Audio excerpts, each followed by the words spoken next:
எங்களோட வீட்டு தோட்டத்தை காட்டுற பாருங்க. இங்கே தான் உருளைக்கிழங்கு வளர்ந்துருக்கு. உருளைக்கிழங்கு செடி இப்படி தான் இருக்கும் பாருங்கள். இந்த இடத்துல ஸ்ட்ராபெரி போட்டிருக்கோம் பாருங்கள். அதே மாதிரி இந்த மாதிரி ஒரு பெட்டு செஞ்சுருக்கோம். இந்த பெட்டில் என்னென்ன வளருது பார்த்தீங்கன்னா, மிளகா, வெண்டிக்காய், தர்பூசணி. இது வந்து முளைச்சதுக்கப்புறம் நான் உங்களுக்கு ஒரு வீடியோவில் காட்டுறேன் இன்ஷா அல்லாஹ்.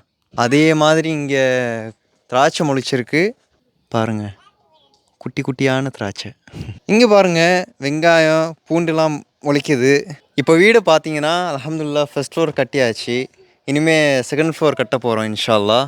நான் உங்களுக்கு இன்னொன்று காட்டுறேன். அந்த உடஞ்ச மரம் இருக்குதுல்ல, பேர்சிக்னு சொல்லுவேனே, பீச்சு மரம், அது முளைக்குது பாருங்கள். மேலே நிறைய காய்ச்சிருக்கு பாருங்கள். வாங்க, நான் உங்களுக்கு இப்போ ஆப்பிள் காட்டுறேன். குட்டி குட்டி ஆப்பிள்லாம் இருக்குது. ஆனால் இது வந்து பார்த்தீங்கன்னா பச்சை ஆப்பிள், பச்சையாக வளரும் பாருங்கள். நான் உங்களுக்கு இப்போ சிவப்பு ஆப்பிள் காட்டுறேன். அதுவும் குட்டி குட்டியாக முளைச்சிருக்கு. இது வந்து பார்த்தீங்கன்னா சின்னதாக இருக்கும்போது மாதுளை பழம் மாதிரி இருக்கும். ஆனால் இது ஆப்பிள். இன்னொரு சூப்பரான விஷயம் உங்களுக்கு காட்டுறேன் பாருங்களேன். இது வந்து பார்த்தீங்கன்னா உட்டு மரம். இந்த இடம் பாருங்களேன், இது நீளமாக இருக்குது.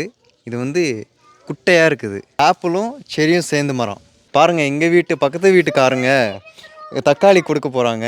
அவங்க வீட்டில் முளைச்ச தக்காளி எங்களுக்கு கொடுக்க போகிறாங்க பாருங்க.